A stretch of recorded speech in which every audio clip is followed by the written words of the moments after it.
நாட்டை ஆள துடிப்பவர்கள், பல லட்சக்கணக்கான தொண்டர்களை நாங்கள் வைத்திருக்கிறோம், ரசிகர்களை வைத்திருக்கிறோம் என்று பேசுகிறவர்கள் வெட்டியா பேசுவான். அவன் என்ன ஆளுடா, என்ன சாதிடா, என்ன மதம்டா, இந்த மயிரிடா மட்டைடான்னு வச்சிருப்பான். 2 மாம்பழ சாறு குடிக்கிற அளவுக்கு நான் உடல் உழைப்பு செய்யல, வேற யாருக்காவது கொடுன்னு போயிட்டார். 3 கோடி பேர் சாமியார்கள் கோமணம் கட்டியும் கட்டாம திரிவேணி சங்கமத்தில் ஆண்டுக்கு ஒரு தடவை கூடுறான். இந்த 3 கோடி பேரும் என்னன்னு குடியுரிமை சான்றிதழ் நிரூபிப்பான்னு எனக்கு தெரியல. கோமணம் தான் வச்சிருப்பான், இந்த பையன் குடியுரிமை வச்சுக்க. ஒரு அமைச்சர் சொல்றான, சமஸ்கிருதம் படித்தா கொழுப்பு குறைஞ்சிரும்ன்றானே. சமஸ்கிருதத்தில் பேசினா கொழுப்பு குறைஞ்சிரும், நல்லா இருக்கும் அப்படின்னு. சாதம் சாதம் ரெடி ரெடி எழுத்து தமிழ். இது என்ன மொழி? இதுதான் கர்மாந்திர மொழின்னு வருது.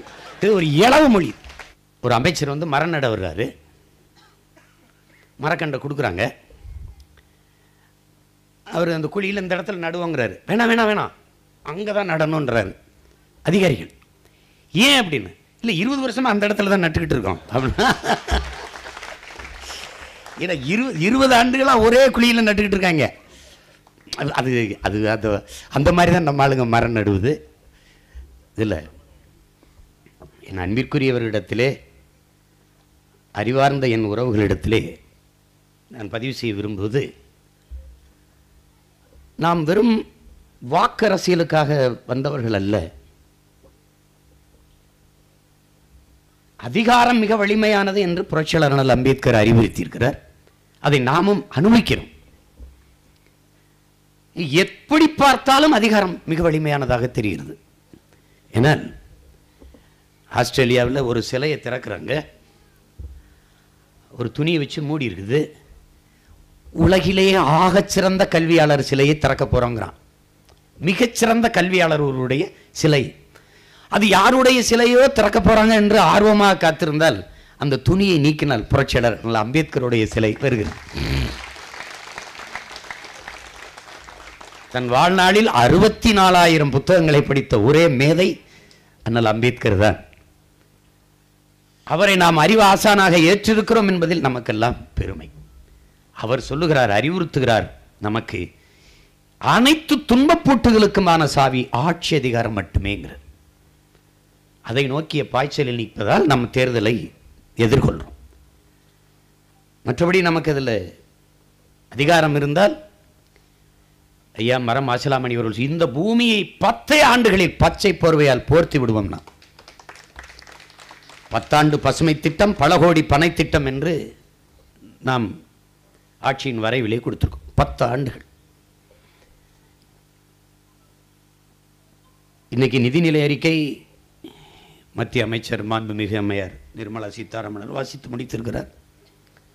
வாசிக்கும் முன்னுமே சோர்வடைஞ்சு உட்கார்ந்து விட்டார். அவ்வளவு பெரிய நெடுங்கதை, மகாபாரதம் ராமாயணத்தை விட பெரிய கதையாக இருக்கிறது.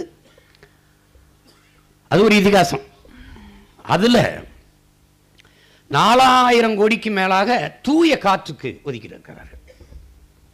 அது எங்கிருந்து, எந்த சந்தையிலிருந்து வாங்கிட்டு வந்து தூய காற்றை தருவார்கள் என்றுதான் நமக்கு தெரியல. இன்னும் கிளீன் இந்தியா, தூய்மை இந்தியாவுக்கு 12,500 கோடி ஒதுக்கி, 12,500 கோடி. தூய்மை இந்தியா திட்டம் இருக்குதே ஒழிய பசுமை இந்தியா திட்டம் வாயிலிருந்து வரவே மாட்டேங்கிறது. காற்று எங்கிருந்து 4000 கோடிக்கு வாங்குவீங்க? எங்கே வாங்குவீங்க? இது ஏதோ பர்பஸை மாதிரி, ஏதோ சோப்பு சீப்பு கண்ணாடி மாதிரி ஒரு பொருள் நினைச்சிட்டு இருக்காங்க காற்று. என் அன்பிற்குரியவர்களே, என் அருமை உடன் பிறந்தார்களே, ஒரு மனிதனுக்கு மட்டும் சராசரி ஆவரேஜ் 420 மரங்கள் தேவை ஒரு மனிதனுக்கு. ஐயா பேசுனாங்க பாருங்க, 14 ஏக்கர் நிலம் இது, 1500க்கும் மேற்பட்ட மர வகைகளை நட்டுருக்கேங்கிறாங்க. 1500க்கும் மேற்பட்ட மர வகைகளை நட்டுருக்கேங்கிறாங்க. எல்லாமே நம் முன்னோர்கள் பகுத்து வகுத்தது எல்லாமே அறிவியல். இப்போ வரும்போது கடலை செடிக்குள்ளே உளுந்த போட்டிருக்கு. எங்கள் அண்ணன் கதிர் ராஜேந்திரன் கூட, தம்பி உளுந்த போட்டிருக்காங்க பாருங்க. உளுந்தை வரப்பில் போடுவது, ஆமணக்கு செடியை போடுவதெல்லாம் எதற்காக? பூச்சியை தடுப்பதற்கு. இந்த மிளகாய் கொள்ளையில எல்லாம் பார்த்தீங்கன்னா, மிளகாய் போட்டு கரை புறம்பூரா ஆமணக்கு விதையை நாங்கள் விதைச்சி விட்ருவோம். இப்போ பூச்சி வருவார், அவர் வருவார். வரும்போது இந்த ஆமணக்கு இலைய அதுக்கு ரொம்ப சுவையான உணவு. அந்த ஆமணக்கு இலையவே தின்னுட்டு கீழே இறங்கப்பட்டார். மிளகா கொள்ளைக்குள்ள போகாது, அது பூச்சி தடுப்பானாக நின்றுது. நமக்கு தெரியல, ஏதோ நம்ம முன்னோர்கள் நம்ம தாத்தா பாட்டி அப்பம் பெரியப்பெல்லாம் எதுக்கிட்ட அந்த வேலி வரப்போகிறதுல ஆமணக்கு விதையை விதைக்கிறான். எல்லாமே அறிவியல். இப்போ பேசிட்டு இருக்கும்போது ஐயா என்ன சொல்கிறாரு, வேலி முழுக்க மூங்கில போட்டிருக்கேன்றார். பாரு போட்டிருக்கார் பாருங்க, வேலி முழுக்க மூங்கில். அது இயற்கை வேலியாகவும் மாறிடுது, வனமாகவும் இருக்குது.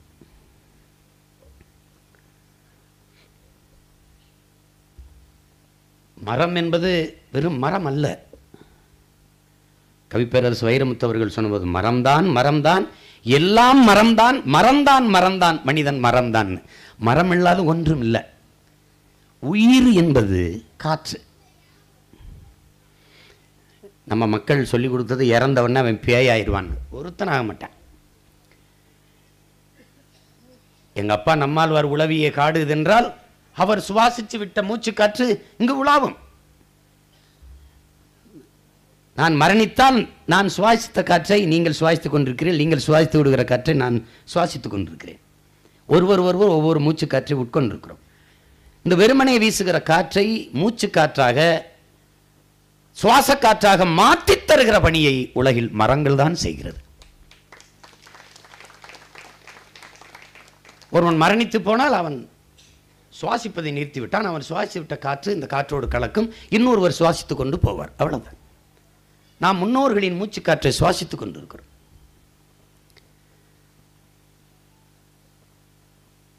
மரம் மண்ணின் வரம், அதை வளர்ப்பதே மனிதாரம் என்றுதான் நாம் இந்த வனம் செய்வோம் என்கிற முயற்சியை முன்னெடுத்தோம். நம் பிள்ளைகள் பல்லாயிரக்கணக்கான பல லட்சக்கணக்கான பனை விதைகளை தூவினார்கள். தம்பி பனை சதீஷ் அவர்கள் கூட இங்கே வந்து பேசினார்கள். உலகில் ஒரு மரம் தன் உடலில் எல்லா உறுப்புகளையும் பயன்பாட்டிற்கு, மானுட பயன்பாட்டிற்கு அளிக்கிறது என்றால் அது உலகிலே பனை மட்டும்தான். இப்போ தென்னை இருக்கிறது என்றால் பராமரிக்கணும். ஆனால் பனைக்கு அப்படி இல்லை. மட்டையை கிழித்து விட்டால் போதும், அது கழிச்சு விட்டால் போதும். அப்படி பயன் தரக்கூடிய ஒரு மரம் பனை. ஆனால் இன்றைக்கு 100 ஆண்டு கால 150 ஆண்டு கால பனை வெறும் 100 ரூபாய் 50 ரூபாய்க்கு விற்கப்படுகிறது. பேரவலம்.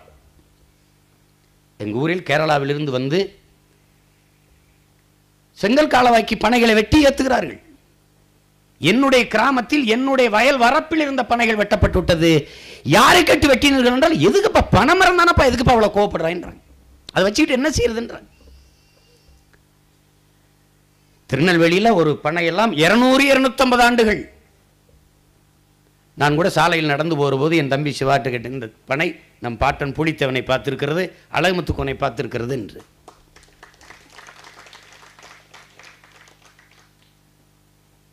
மிகப்பெரிய பொருளாதாரம் அதில் இருக்கிறது. தலைவர் அவர்கள் பணம் பழத்தில் இருந்து இனிப்பு மிட்டாய் செய்தார். சீனி மிட்டாய் நம்ம சாப்பிட்றோம்ல, அது மிட்டாய். பனங்கிழங்கை அப்படியே அதை காய வச்சு அவிச்சு காய வச்சு பதப்படுத்தி அதில் மாவெடுத்து மைதாவுக்கு பதிலாக பயன்படுத்தினார். அதை நான் பயன்படுத்தினேன். என் தம்பி கிருபாவிட்டிருந்து பனங்கிழங்க 200-300 கிழங்கு கொண்டு வந்து அவிச்சு காய வச்சு சிறு சிறு துண்டுகளாக நறுக்கி அதை அரவையில் கொடுத்து அரைச்சி வாங்கிட்டு வந்து அதை சலித்து மாவாக எடுத்து வைத்து கொண்டு களியை சாப்பிட்றோம். சப்பாத்தி அதில் செய்கிறோம். சப்பாத்தி நானும் சாப்பிட்றேன், என்னுடைய மகன் மாவீரன் பிரபாகரனும் சாப்பிட்றாரு, அந்த களியை சாப்பிடுகிறார். பணம் கிழங்கிலிருந்து களி, மைதாவுக்கு பதிலாக நம் மாற்று பொருளாதாரம். இப்போ மட்டை நாராகிறது, மட்டை வேலி ஆகிறது, மட்டை அந்த நார் பொட்டி ஆகிறது, கொட்டான் ஆகிறது. பனை நாரிலும் பொட்டி, பனை ஓலையிலும் பெட்டி, பனை ஓலையில் முறம், சுலகு, பாய், எல்லா பயன்பாடும். இப்போதான் மரங்கள், முன்பெல்லாம் மச்செல்லாம் நாங்கள் அடைக்கிற போது பனை மரங்களை தான். அப்படி தேக்கு அப்படி அப்படி அப்படி இருக்கும். அது தேக்களவுக்கு உறுதியாக இருக்கும். அவ்வளவு பயன் தரக்கூடிய பனையை அதை விட்டுட்டோம். கல்லு மது என்று தடை செய்து விட்டார். ஒரு இயற்கை மதுபானத்தை உண்மையிலே தமிழ் தேசிய இனத்தின் தேசிய மதுபானமாக பணங்கள், பணம்பால், தென்னம்பால் இருந்திருக்கணும். நம்ம சொல்லும்போது சிரிச்சாங்க, இன்னும் சிரிப்பாங்க. ஆனால் நம்ம வந்தபோது சாதிப்போம். பனம்பால், தென்னம்பால், மூலிகை சாறு, அது விற்பனைக்கு. நம்ம நட்டு வைக்கிற பனை இப்போ நடுற பனை நமக்கு பயன் தராது, நம்ம பிள்ளைகளுக்கு பயன் தரும். ஆனால் இருக்கிற பனைகளை நாம் பயன்படுத்தி காட்டுவோம்.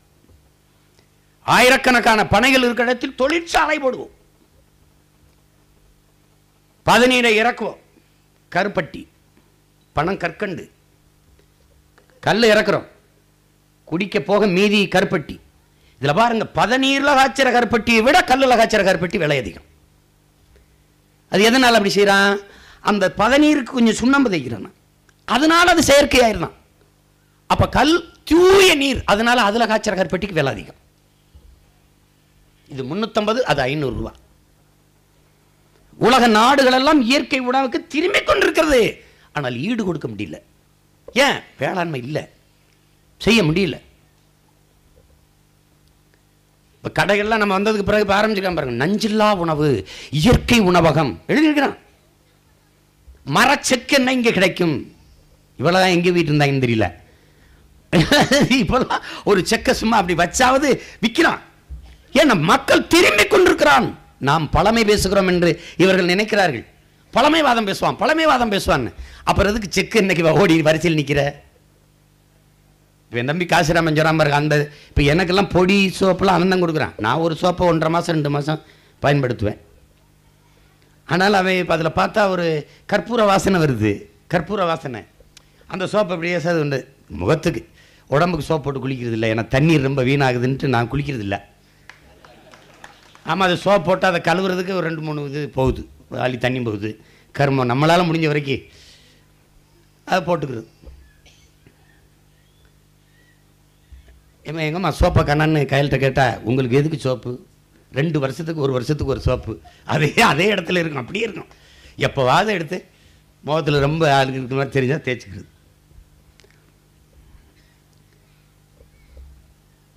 எல்லாம் அவன் தான் வாங்கி கொடுத்துட்றான். தம்பி காசிராமன் தான் எனக்கு பர்பஸை, பொடி எல்லாம் மாறிக்கொண்டிருக்குது. நாம் என் அன்பிற்குரிய தம்பி தங்கைகள்கிட்ட சொல்லுவேன், நம்ம சாதியை வச்சு, மதத்தை வச்சு, சாமியை வச்சு அரசியல் செய்ய வந்தவங்க இல்லை. நாம் வாழுகிற பூமிக்கு அரசியல் செய்ய வந்தவர்கள். சாமி நம்மை காப்பாற்றாது, சாமியும் சேர்த்து பூமிதான் காப்பாற்றிக் கொண்டிருக்கிறது. தம்பி காசிராமனோட குறிப்பிட்ட புவிசார் அரசியல் பெருமைக்கு சொல்லல, பெருமிதத்தோடும் திமிரோடும் பதிவு செய்கிற உலகில் சூழியல் ஆர்வலர்கள், சுற்றுச்சூழல் ஆர்வலர்கள் இது குறித்து பேசுவார்கள். ஆனால் உலகிலே ஒரு அரசியல் பேரியக்கம் சூழியல் சார்ந்து ஒரு பாசறை உருவாக்கி இயங்குகிறது என்றால் அது நாம் தமிழர் கட்சி மட்டும்தான். ஊழல் லஞ்சத்தை ஒழிப்பதற்கென்று ஒரு பாசறை, பண்பாட்டு மீட்சிக்கென்று ஒரு பாசறை வீரத்தமிழர் முன்னணி என்று, மெய்யியல் கோட்பாட்டை மீட்பதற்கு ஒன்று பாசறை என்றால் வைத்து இயங்குகிற ஒரு அரசியல் படை இருக்கின்றால் அது நாம் தமிழர் கட்சி மட்டும்தான். இங்கே ஐயா தலைவர் மாசலாமணி அவர்களோடு குறிப்பிட்டார்கள், நீரின்றி அமையாது உலகு. இது நமது மறைமொழியில் நமது வள்ளுவ பெருமகனார் நமக்கு தந்தருளியது. நீரின்றி அமையாது உலகு எனின் காடின்றி அமையாது நீர் என்பதும் உண்மையானது. அது புரிந்து கொள்ளணும். பூமியில் சீமக்கருவேல மரங்கள், யூக்கலிப்டஸ் மரங்களுக்கு வேர்க்கிற தன்மை இல்லை, வேர்க்கல். அப்ப மேகத்தை அறுவடை செய்து மழையாக பூமிக்கு கொண்டு வருகிற ஆற்றலை பெற்றது மரங்கள் தான். இது நன்கு விளங்கணும். ஒரு மனித வாழ்க்கைக்கு சாதி, மதம், கடவுள் இவையெல்லாம் தேவைப்படலை. அது இல்லாமல் வாழ்ந்துவிட முடியும். ஆனால் சூரிய ஒளி, நீர், காற்று, மரங்கள் இவையெல்லாம் இல்லாது வாழ முடியாது.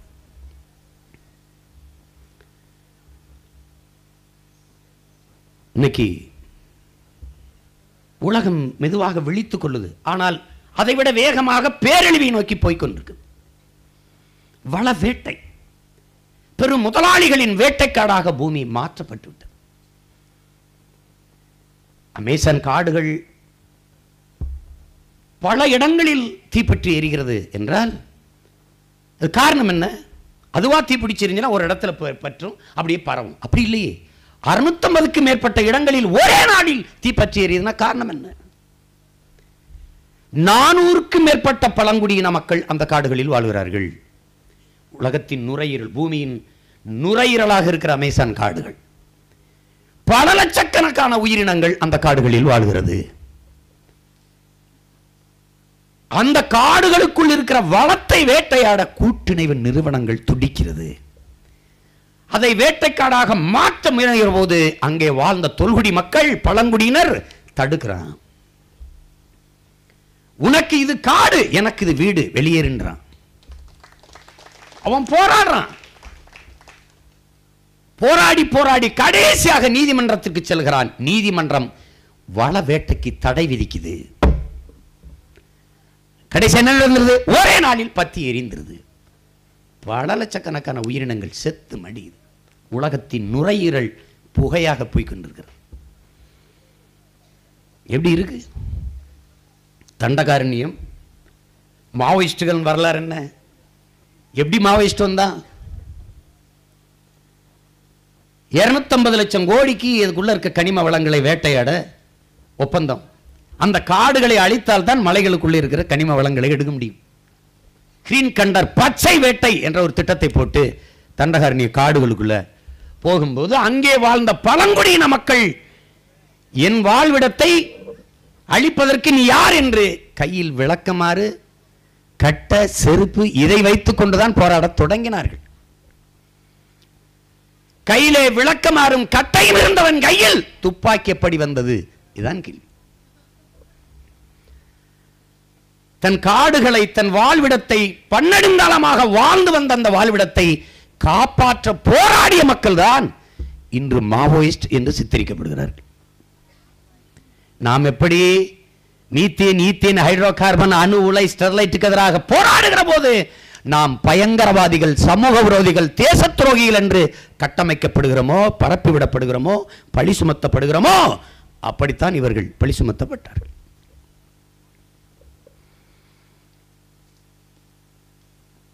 இப்ப காடுகளுக்குள் இருக்கிற பழங்குடி மக்களை வெளியேற்ற துடிக்கிறார்கள். ஏன்? காடுகளுக்கு அவர்களால் ஆபத்து என்று. இத்தனை ஆண்டு காலமாக காடுகளை பராமரித்து காத்தவர்களையே இவர்கள் காடுகளுக்கு இவர்களால் ஆபத்து, வெளியேறுங்கள் என்று விரட்ட பார்க்கிறார்கள். நுட்பமான அறிவியல், சூரிய ஒளி கடல் மீது படுகிறது, ஏரி குளங்கள் மீது படுகிறது, நீர் வெப்பமாகி நீராவியாகி மேலே போகிறது. அப்பா எழுதுகிறார்கள், நம்மாழ்வார் அப்பா. கண்ணதாசன் எவ்வளவு அருமையா எழுதியிருக்காரு பாரு, சரியா தானே சொல்லியிருக்கிறாரு. முகிலின் கண்ணீர் மலைத்துளியாகும், இரவின் கண்ணீர் பனித்துளியாகும் என்று எழுதுகிறார். அது ஏன் அப்படி? அதில் ஒரு அறிவியல் இருக்கு பாருங்க. முகிலின் கண்ணீர் மழை, ஆனால் இரவில் நீராவியாகி போவது மேகமாவது இல்லை. அப்ப என்ன இது? போயிட்டு கொட்டிடுது, அது பனியாயிருது. அப்ப இரவின் கண்ணீர் பனித்துளி என்று எழுதுறார் கண்ணதாசன். அப்ப சூரிய ஒளி அதுல பட்டு நீராவியாகி மேலே போகுது, அது சுத்திக்கிட்டு இருக்கு. ஆனால் இது மேகம் ஆகலை. ஏன்னா அதுக்கு அடர்த்தி பத்தலை, கணம் குறைவா இருக்கு. அப்ப எப்போது மேகமாகுது? மரங்களின் வியர்வை, மனிதர்களின் வியர்வை, பறவை விலங்குகளின் வியர்வை, இவை எல்லாம் நீராவியாகி மேலே போய் இந்த மேலே சுத்தி கொண்டிருக்க இந்த நீராவியோடு சேருது. இது சேரும்போது அப்பவும் இது மேகமாகலை.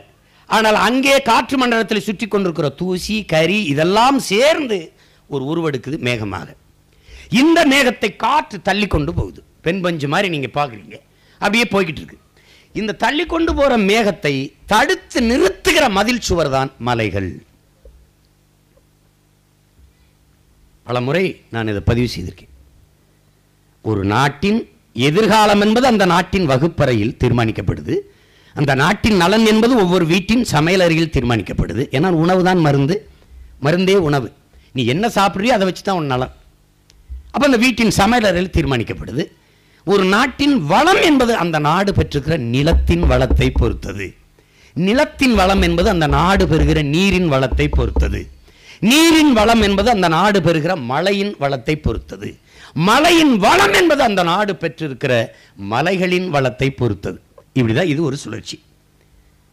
இப்போ இந்த மேகம் அப்படி போகுது. இப்போ நான் ராமநாதபுரம், எனக்கு கடல் இருக்கு, ஆனால் மலை இல்லை. கடல் இருக்குது, அருகிலே எனக்கு கடல் இருக்குது, ஏன் நான் மழைப்பொழிவை பெற முடியல? மலைகள் இல்லை. அப்ப என்னுடைய நீராவி எங்க வந்து சேருது? மேற்கு தொடர்ச்சி மலையில வந்து நின்றுது. அப்ப கம்பம், குமிழி, தேனி இதெல்லாம் வளமா இருக்கு. கடல், அங்க கடல் இல்ல, அவன் வளமா இருக்கான். கடல் இருக்கு, நான் வறண்டு இருக்கேன். இது காரணம் மலைகள் இல்லை. இப்போ இந்த மேகத்தை தடுத்து நிறுத்துகிறது மலை. தடுத்து நிறுத்துது. முண்டாசி தலப்பா கட்டின மாதிரி மேகம் படுத்து கிடக்கு. இந்த மேகம் எப்போது மழையை பொழியும் என்றால் எங்கு குளிர்ச்சியா இருக்கோ அங்க கொட்டிடுது. குளிர்ச்சி எங்க இருக்குது? காடுகள் எங்க அடர்ந்து இருக்கோ அங்க குளுகுளுன்னு இருக்குது. இப்ப மலை மேல் உயர்ந்து இருக்கிற 200 அடி 300 அடி இதெல்லாம் பாருங்க எவ்வளவு உயரத்தில் இருக்கு. இப்படி அடர்ந்து உயர்ந்த இந்த காடுகள் குளுகுளு என்று இருப்பதால் மேகத்தை அறுவடை செய்து பூமிக்கு மழையாக கொண்டு வந்துருது. அப்ப அந்த மரங்கள், மலை மேல அடர்ந்து இருக்கிற மரங்களை நட்டது யார்? நீங்கள் அல்ல, நான் அல்ல, நம் தாத்தன் அல்ல, பாட்டன் அல்ல, ஏன் நம் பரம்பரையே கிடையாது. யார்? அவ்வளவு மரங்களையும் நட்டு வளர்த்தது பறவைகள். பறவைகள். அதுதான் அந்த அருமையை ஐயா மாசிலாமணி அவர்கள் விளக்கினார்கள். பறவை இல்லைன்னா இல்லை. இயற்கை இலவம் பஞ்சுக்கு வந்து அது பறவைகளின் உணவு இல்லை, ஆனால் அதுக்கு இயற்கையிலே இறக்கி வச்சுட்டான். அது வெடிச்சதுன்னா அப்படியே அந்த இடத்துல விழாது, பறந்து போய் அங்கே போய் விழும். ஆனால் எதுக்கு இறக்கி பறக்கிற ஆற்றல் இல்லையோ அதை பறவைகளின் உணவா வச்சான். இயற்கை பாருங்க, ஆலமரம், அரச மரம், நாவரு, இந்த வேம்பு எவ்வளவோ பழங்கள் கீழே விழும், முத்துக்கள் விழும், விதைகள் விழும், முளைக்காது. ஐயா மாசிலாமணியா சொன்னார் பாருங்க, கடுகின் மீனின் சினை முட்டையை விட சிறிது என்கிறான் ஆலமரத்தின் விதை. அவ்வை பாடுகிறார். மீன் இருக்குல்ல, மீனின் சினை முட்டை எவ்வளவு இருக்கும்? அதை விட சிறியது இந்த ஆலமரத்தின் விதை. ஆனால் அது முளைத்து பெரும் மரமான பிறகு ஒரு மன்னனின் 3 படைகளையும் தன்னகத்தை தங்க வைக்கிற அளவுக்கு பெருசாயிருதுங்கிறான். குதிரைப்படை, காலாட்படை, யானைப்படை, எல்லா படைகளையும் தங்க வைக்கிற அளவுக்கு மிக பெரிதாக ஆலமரம் வந்து. அந்த மரங்களின் புனிதம் என்ன? எதற்கு நம் முன்னோர்கள் கோயிலை வெட்டி, குளத்தை வெட்டி, கோயிலை கட்டி அங்கு ஒரு ஆலமர அரச மரத்தை ஏன் நடணும்? 24 மணி நேரமும் அது மூச்சுக்காற்றை, ஆக்சிஜனை தருது. நல்லா வேர்க்கும் அந்த மரங்களுக்கு. நீ கோடை காலத்தில் கூட ஆலமர அரச மரத்துக்கு கீழே இருந்தால் குழு குழு குழுன்னு இருக்கு. ஏன்? அதற்கு வேர்க்குது. எல்லாம் அறிவியல். தமிழனுடைய மெய்யிலே அறிவியல். அதனால ஆலமர அரச மரத்தை வளர்த்தான். அந்த மரங்களை நீ நட்டு வளர்க்க முடியாது. அந்த விதையை எவ்வளவு லட்சக்கணக்கான அரச மரத்துக்கு கீழே, ஆலமரத்துக்கு கீழே உட்கார்ந்து பாருங்க, பயங்கரமான பல லட்சக்கணக்கான பழங்கள் விழுந்து கீழே விழும், முளைக்க. அதை வவ்வாலோ, மைனாவோ, காகமோ, பறவைகள் தனக்கு உணவாக எடுத்து கழிவாக போட்டால்தான் அது முளைக்கிற திறனை பெறுது. இயற்கை. அப்போ நாம் பார்க்குறோம், அருகில் இருக்க கேரளாவை பார்க்குறோம், வியக்கிறோம். நான் பல முறை பயணித்து உள்ளே போகும்போதெல்லாம் பெருந்த வேதனை அடைவேன். இப்படியே என் மாநிலம் மாறலன்ட்டு. அடர்ந்த காடுகள், சின்னதா ரோடு, அங்கங்கே வீடு, அவ்வளோதான் வாழ்க்கை. மரங்கள் இல்லாத வீடுகளே நீங்கள் பார்க்க இயலாதங்க. நமக்கு வேண்டிய ஒருவர் பினராயி விஜயன்ட்ட போய், ஏன் என்னாச்சு நீங்கள் இந்த 8 வழிச்சாலை, இந்த நெடுஞ்சாலையெல்லாம் உங்கள் நாட்டுக்குள்ளே அனுமதிக்கல? ஆள் வரும், என் காட்டப்புறம் அழிச்சு விடும். அழிச்சு விட்டு அங்கே ஒரு செக் போஸ்ட்டை போட்டு மக்கள்கிட்ட காசை பறிக்கும். வேணாம், ஈரோடு காணும், அவ்வளோதான். அதனால பருவம் பொய்த்து விட்டது என்று கேரளாவில் ஒரு செய்தி இல்லை. காடுகள் அவ்வளவு பொட்டலா, ஒரு ஏக்கர் நிலம் கூட அப்படி பொட்டலா பார்க்க முடியாது. காடு இருக்கும், அங்கே மரங்கள் இருக்கும். இங்கேயா எங்க பார்த்தாலும் சீமக்கருவை. சீமக்கருவிலைக்கு வேர்க்காது. வேர்க்காத மரம் மேகத்தை அறுவடை செய்யாது. காற்றில் மிதந்து வர ஈரப்பதத்தை உறிஞ்சிக்கிறோம். அப்புறம் இப்படி மேகம் உருவாக விடாது. இந்த தன்மை உள்ள மரங்களை நாம் மரங்களின் பிசாசு என்கிறார்கள். இதை அழிக்கணும். நாம வரும்போது, அதிகாரம் வரும்போது, போர்க்கால நடவடிக்கையில் யூக்கலிப்டஸ் சீமக்கருவிலையை தூக்குறோம்.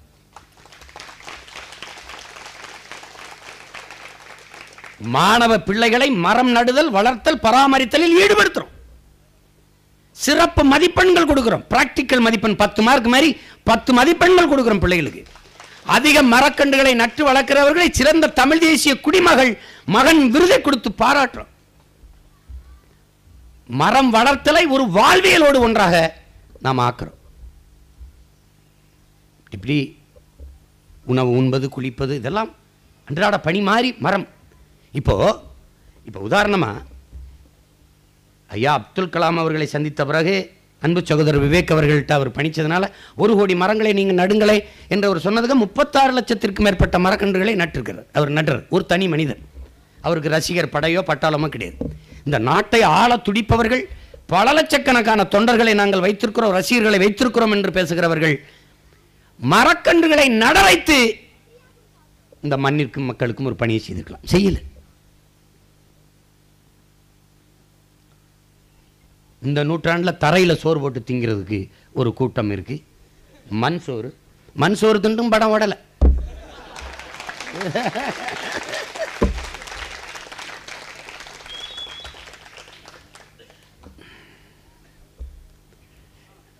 என்ன செய்யறது?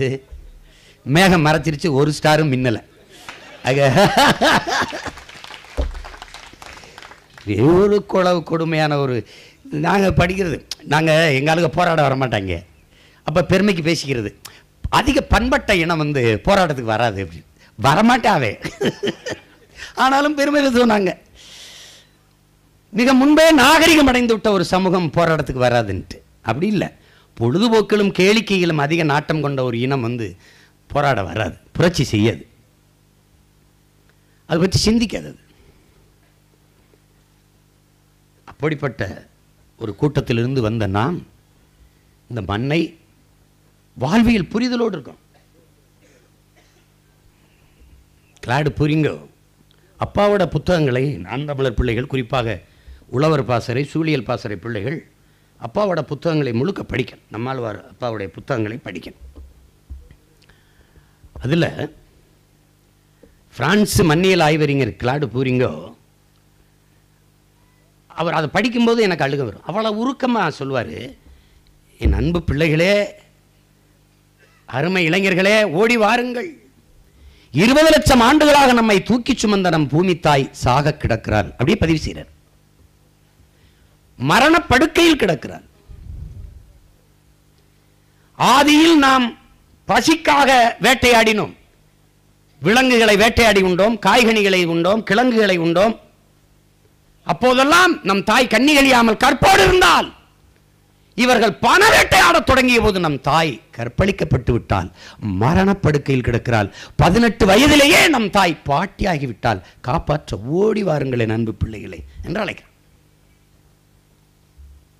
அதேதான் அவன் வேற யாரையும் அழைக்கல, நம்மளை தான் அழைக்கிறான்.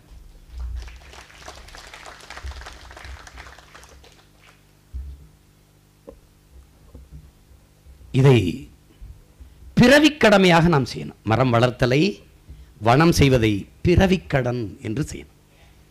நீங்கள் கோயிலுக்கு செலுத்துகிற நேர்த்திக்கடனை விட, சாமிக்கு செலுத்துகிற நேர்த்திக்கடனை விட இந்த பூமிக்கு செலுத்த வேண்டிய நேர்த்திக்கடன் தான் அதிகம். அதுதான் அவசியம். ஒன்று விட ஒரு மரத்தை நட்டுட்டு போயிடக்கூடாது. அதை வளர்க்கணும், பராமரிக்கணும். நாம் வரும்போது எப்படி சாலை பணியாளர்களுக்கு வேலை எடுத்தார்களோ, ஆள் எடுத்தார்களோ, அப்படி வனம் செய்வதற்கு என்றே நாம் பலாயிரக்கணக்கான பணியாளர்களை எடுத்து அவர்களுக்கு சம்பளம் கொடுத்து நம் பூமியை பச்சை போர்வையால் போத்துறோம். தமிழகம் பூமியின் சொர்க்கமாக மாத்திரம் பயன்படுத்தி காட்டிடுவோம். நம்ம பயன்படுத்தி காட்டிடுவோம், நம் பிள்ளைகள் அதுக்கு பிறகு அதை பிடிச்சுக்கிடுவாங்க. இப்போ நம்ம சொல்கிறோம், நிலம் வளம் சார்ந்த தொழிற்சாலை, பனையிலிருந்து எப்படி தொழிற்சாலை எப்படி பண்ணுவோம்? பாய் பின்னுறது, அப்படி பொட்டி முடைகிறது, கட்டில் பின்னுறது, எல்லாம் அங்கே இண்டஸ்ட்ரி. பனைமரம் எங்கே அடர்ந்திருக்கோ அங்கே தொழிற்சாலை பெரிய கட்டடம் கட்டி அதெல்லாம் தேவையில்லை.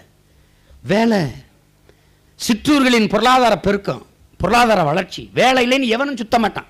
வேலையெல்லாம் விடு, திண்ணையில் உட்காந்து வெட்டியாக பேசுவான். அவன் என்ன ஆளுகடா, என்ன சாதிடா, என்ன மதம்டா, இந்த மயிரிடா மட்டைடான்னு வச்சிருப்பான். ஒரு அதுக்கு சிந்திக்க நேரமே கொடுக்கூடாது. உழைக்காதவனுக்கு சோறு கிடையாது. காந்தி சொல்றாருல, உழைக்காமல் உண்பதும் ஒருவித திருட்டு தான்ங்கிறார் காந்தியடிகள். சபர்மதி ஆசிரமத்தில் மனு பெண் காந்தின்னு ஒரு பெண்ணு ஒரு மாம்பழச்சாரை கொண்டாந்து அப்படி கொடுக்குறாங்க கோலையில். எத்தனை மாம்பழம் புளிஞ்சான்னு? ரெண்டு மாம்பழச்சாறு குடிக்கிற அளவுக்கு நான் உடல் உழைப்பு செய்யல, வேற யாருக்காவது கொடுன்னு போயிட்டாரு. அந்த காந்தியின் பூமி தான் அப்படி வாந்தி எடுத்து கிடக்கு. என்ன இப்போ குடியுரிமை சட்ட திருத்தம் கொண்டாந்துருக்காங்க.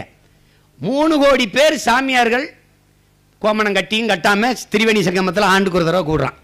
இந்த 3 கோடி பேரும் என்னன்னு குடியுரிமை சான்றிதழ் நிரூபிப்பான்னு எனக்கு தெரியல. கோமணம் தான் வச்சிருப்பான், இந்த பையன் குடியுரிமை வச்சுக்கோ, அதை கழட்டி கொடுத்தாலும் கொடுப்பாயிரு நினைக்கிறேன். இப்படி ஒரு கூட்டத்துக்கிட்ட இந்த நாடு மக்களும் சிக்கிட்ட போடுற பாடு இருக்கே அப்பா.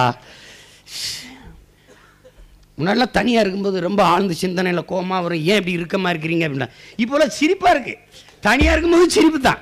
தூரத்துலேருந்து பார்த்தா பைத்துக்காரன் ஆகிட்டாமல் இருக்குது, அதை சிரிச்சுக்கிட்டே இருக்கார். இப்போ நினைக்கும் போது சிரிப்பாக வருது. இடரா நடக்குது நம்மளை சுற்றி. 980 பேருக்கு 100 கோடியிலிருந்து 500 கோடி கடன் பெற்றவனுக்கு வங்கி தள்ளுபடி பண்ணிடுது.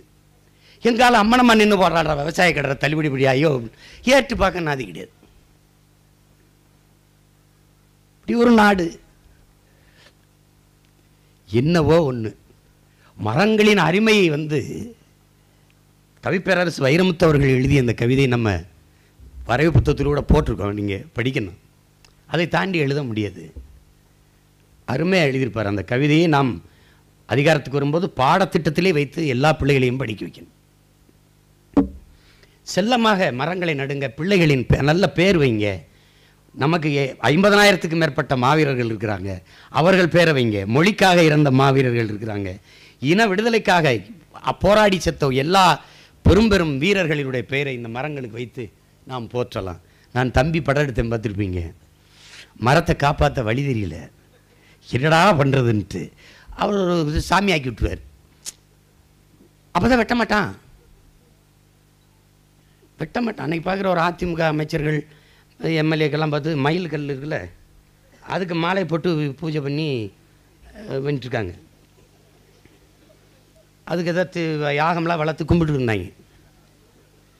அடப்பாவியில் மனிதன் வணங்குவதாக இருந்தால் மரத்தை வணங்கட்டும். ஏன் நாம் இயற்கை வழிபாட்டு மரபினர் தான். இயற்கையை போற்றினோம், மூத்தோரை தெய்வமாக வணங்கினோம். இதுதான் நம்முடைய மெய்யியல் கோட்பாடு.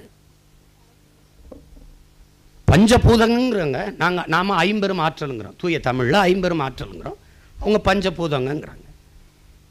விண்ணு, மண், நீர், நிலம், காற்று, இதெல்லாம் இது இந்த 50 ஆற்றல். அது இல்லாத மனிதர்கள் மட்டும் இல்லை, உலகத்தில் எந்த உயிரினமும் இருக்க முடியாது. அந்த 50 ஆற்றல் தான் இயற்கை. அந்த இயற்கையின் பிள்ளை தான் நாம். தாயை போற்றுவது பிள்ளையின் மரபு. அதை இயற்கையை நாம் போற்றும். ஆனால் காந்தியடிகள் இயற்கை அன்னை உலகில் எல்லா உயிரினத்திற்குமான தேவையை தந்து விடுகிறார். ஆனால் மனிதர்களின் பேராசைக்கு தர முடியாமல் தவிக்கிறார் என்றார். புத்தன் என்ன சொல்றான்? இயற்கைக்கு எந்த இடையூறும் இல்லாத நீ பயன்படுத்திக் கொள்ளுங்கிறான். இந்த பூவில் ஒரு வண்டு போய் எப்படி தேனை அந்த பூவுக்கு எந்த சேதம் இல்லாமல் உண்ணிட்டு வருதோ அப்படி நீ இயற்கையை பயன்படுத்திக்கங்கிறான். ஆனால் இங்கே அப்படி இல்லை. பண வேட்டைக்கு பூமி தாயின் ஈரக்குலையை அருகிறான். மீத்தேன்கிறான், ஈத்தேன்கிறான், ஹைட்ரோ கார்பன்கிறான். சுவாச காற்றை நச்சு புகையா மாத்திர இரத்த நாளங்கள், பூமி தாயின் இரத்த நாளங்களாக இருக்கிற நதிகள் எல்லாம் மண்ணள்ளி தின்னு சாய கழிவுகள், கண்ட கழிவுகளை கொண்டு ஆலை கழிவுகளை கொட்டி நஞ்சாய் போச்சு. கடைசியா என்ன ஆயிருது? மலைகளை கல்குவாரிகள் என்று கிரஷர் என்று போட்டு மலை மணல் எம் சாண்ட் என்று நசுக்கி மலைகளை தகர்க்கிறார். மரங்களை அழித்து விட்டால் 21 ஆண்டுகளாயிருக்கிறது இந்த மரங்களை வளர்த்து உருவாக்க. ஐயா மரம் மாசிலாமணி அவர்களுக்கு ஒரு தலைமுறையை தொற்றுக்குது இந்த காடு. அப்படின்னா ஒரு தலைமுறைக்கு நம்ம நட்டு வச்சு இன்னொரு தலைமுறைக்கு இந்த மரத்தை விட்டுட்டு போகலாம். ஆனால் மணலையும் மலையையும் எப்படி உருவாக்குவது? யார் உருவாக்குவது? அது மனித ஆற்றலால் சாத்தியப்படுத்தவே முடியாது. மணலை ஆறை உருவாக்கியது அருவி, அருவியை பிரசவித்தது மலை. தாயின் முளை மார்பில் இருந்து பால் போல பூமி தாயின் மலை மார்பில் இருந்த அருவி அறிவை பிரசவித்துதான் ஆறு. ஏரி குளம்தான் மனிதன் வெட்டினான், கண்மாய் கிணறுதான் மனிதன் வெட்டினான். ஆறை அவன் உருவாக்கவில்லை. ஆறு இயற்கையின் பெருங்கொடை. அந்த அறிவியை தந்தது மலைகள், மலை முகடுகள். அந்த மலைகளில் அடர்ந்திருக்கிற காடுகள், காடுகளில் அடர்ந்திருக்கிற சோலை காடுகள், புல்கள். ஒரு புலி செத்து விட்டால் 25,000 பேருக்கு குடிநீர் கிடைக்காதுங்கிறான். புலிக்கு இந்த குடிநீருக்கு என்ன சம்பந்தம் இருக்கு? என்ன சம்பந்தம் இருக்கு? சோலை காடுகள், அங்கு இந்த மரங்கள் அப்படியே இந்த இலை தலை விழுது, அப்படியே கீழே விழுது. இப்போ பாருங்க, அப்பா பாருங்க, மேலே சூரிய ஒளி, அது எப்படி வருது? அது வெப்பமாக இருக்குது, அங்கே வெப்பமாக இருக்குது. அதுக்கப்புறம் அது கடந்து பூமியை நோக்கி வரும்போது ஒளி வடிவமாக வருது, கீற்றா வருது. இங்கே வரும்போது மறுபடியும் வெப்பமாகுது. மனித உடலில் படும்போது வெப்பமாகுது. ஆனால் மரம் இலை இந்த செடி கொடியிலே பாரும்போது அது அப்படியே பாருங்க பச்சையமாக மாறிடுது, பச்சையாக மாறிடுது. இங்கே அப்பா என்ன சொல்கிறாங்க, அங்கே ஒரு அங்கே ஒரு ஒளி சேர்க்கையில் அது தனக்கான உணவை அந்த ஒளியிலிருந்து எடுத்துக்கொண்டு எல்லா மரமும் பச்சையாக இருக்க காரணம் சூரிய ஒளி தான். அங்கே நிறச்சேர்க்கை அங்கே மாறி இருக்கு. இப்போ இவ்வளவு வேலை இருக்கு இயற்கையில். இப்போ இந்த மண்ணுன்னா அது மண்ணு கிடையாது, பல கோடிக்கணக்கான உயிரினங்களின் திரட்டு தான் மண்ணு. இது என்ன வெறும் மண்ணா? கண்ணுக்கு தெரியாத பல லட்சம் நுண்ணுயிர்கள் அதுக்குள்ள இருக்கு. நீ இந்த மரத்துக்கு தண்ணி ஊத்துற, நேரடியா பல மரத்துக்கு தண்ணீர் உணவா போகாது. அதை உணவாக மாற்றி கொடுக்கிற பணியை நம் கண்ணுக்கு தெரியாத நுண்ணுயிர்கள், பூஞ்சைகள், காளான்கள், பாக்டீரியாக்கள் செய்யுது. அதுதான் தோசை மாவை புளிக்க வைக்குது, பாலை தயிராக்குது, மோராக்குது. அப்ப எழுதுறாருல, மனித அறிவு அந்த நுண்ணுயிரிகளோட போட்டி போட்டு தோத்து போயிட்டது. உன்னுடைய அறிவு தோசமாவை புளிக்க வைக்க முடியவில்லை, உன்னுடைய அறிவு பாலை தயிராக்க முடியவில்லை. அந்த நுண்ணுயிரிகளின் சாவுக்கு நம் காரணமாக இருந்துடக்கூடாது. இப்போ என்ன பாருங்க, இந்த மரம் இலையெல்லாம் விழுகுது இல்லை, அப்படியே அந்த வேரில் போய் அப்படியே இருந்துக்கிறது. அதுவே ஒரு மணலாக பல ஆண்டுகள் மக்கி மக்கி மக்கி ஒரு மண் வடிவத்துக்கு மாறிடுது. அப்போ அந்த மலையை வந்து மேலே ஒளிகிற மலையை அந்த அந்த இலை பிடிச்சிக்கிறது. அந்த வேர் என்ன செய்யுது, அப்படியே போய் சொதன நீரை பிடிச்சி வச்சுக்கிறது தன் உணவுக்கு. அது அடர்த்தியாக வெயில் படுற குறைவாக இருக்கிறனால நீண்ட நாட்கள் அந்த ஈரப்பதம் இருக்குது. அந்த உணவு தேவைக்கு போக மீதிய நீரை உருட்டி விடுது. எது? இந்த வேர். அதுக்கு கீழே புல்கள் தன் உணவு தேவைக்கு வச்சுக்கிறது. அதுக்கு கீழே கிராஸ் லேண்டு, புல் வெளி இருக்குது, வெறும் புல் தான். இந்த புல்கள் தன் உணவுக்கு நீரை பிடிச்சு வச்சுக்குது. அதுக்கு போக 1-2 உருட்டி விடுது. பல கோடிக்கணக்கான உயிர் அந்த நீர்த்துளிகள் திரண்டு உருண்டு தான் அருவியாக கொட்டுது. ஒரே நாளில் மழை பெஞ்சு கீழே வரவிடாம தடுக்கிறது யார்? இந்த காடுகள், இந்த புல்கள் தான். இல்லைன்னா ஒரே நாளில் உருண்டு ஓடிடும். ஓடாம இப்ப குற்றால அருவி, உனக்கு அருவி தான் தெரியுது, அங்க பல லட்சம் பேர் வள கோடி பேர் வேலை செஞ்சிருக்கான். யாரு? இந்த மரங்களும் புல்களும் இல்லை என்றால் உனக்கு அருவி ஏது? அப்ப என்னன்றா, இந்த கிராஸ் லேண்ட், இந்த புல் வெளி இருக்குல்ல, இதுல மான், வரையாடு எல்லாம் வந்து இந்த புல்லை தின்றுது. இந்த புல்லை தின்னாம, மானு தின்னாம, இந்த வரையாடுன்னு தின்ன விடாம புலி வேட்டையாடி அடிக்குது. ஒரு புலி ஒரு மானை கொல்கிற போது மான்களை, அரை ஆடுகளை வேட்டையாடி புலி தின்பதால் தான் அந்த புல் அப்படியே உயிர்ப்போடு இருக்குது, சாகாம இருக்குது. அந்த புல் தன் உணவுக்கு நீரை தேக்கி வைக்குது. அந்த நீர் துளி ஓடி அருவியாக வருது, மனிதனுக்கு குடிநீராக வருதுங்கிறான். அப்போ ஒரு புலி என்ன செய்யுது? 25,000 பேரோட குடிநீரை காப்பாத்துதுங்கிறான்.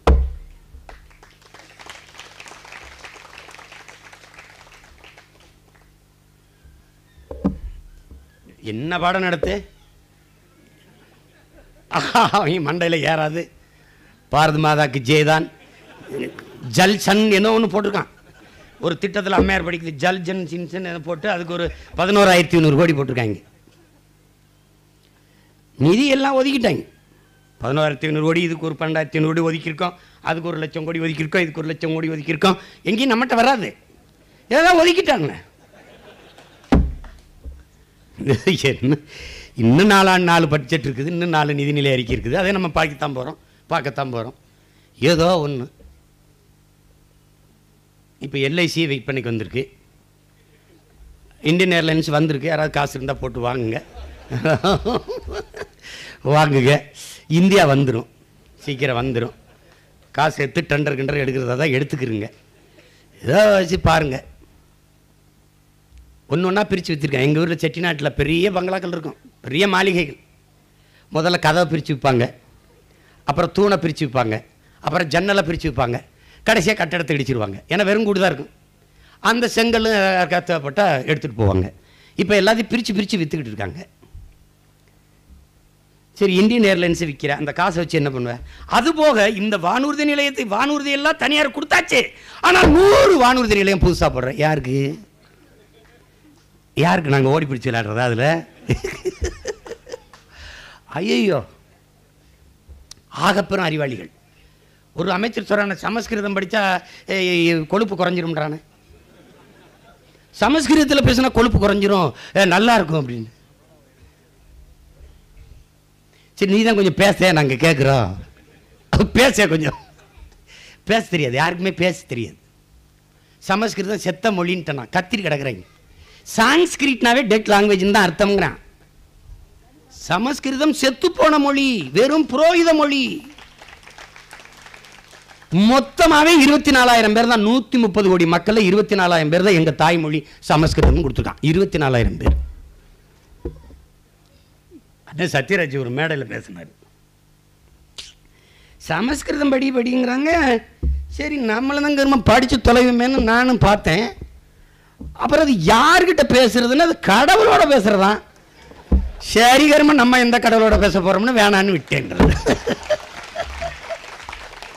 அது மாதிரி என்னவோ பாருங்க. ஏன் பாட்டம் கட்டின கோயில் கட்டினவன் தமிழன், கட்டப்பட்டது தமிழ் கடவுளுக்கு, கும்பிடுறவன் பூரா தமிழன், அங்கே கல் எத்தினவன் சாரம் கட்டினவன் பூரா எங்காலு. அதில் சமஸ்கிருதத்தில் மந்திரம் சொல்லணுமா? இந்த நாடு நாசமாக போனதுக்கு காரணம் என்ன தெரியுமில்ல?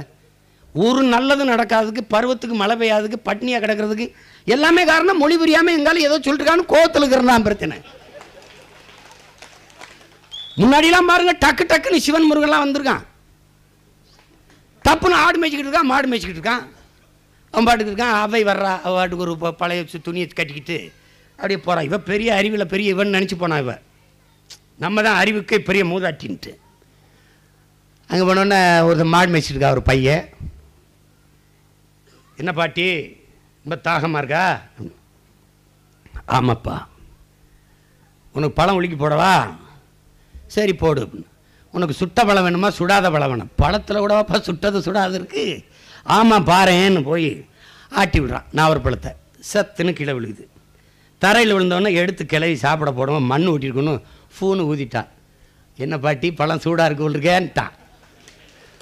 தலை சுற்றிருச்சு. யாரா ஒருத்தன், நம்மளே பெரிய மண்டக்குருவம் பிடிச்சோன்னு நினச்சிக்கிட்டு இருந்தோம்.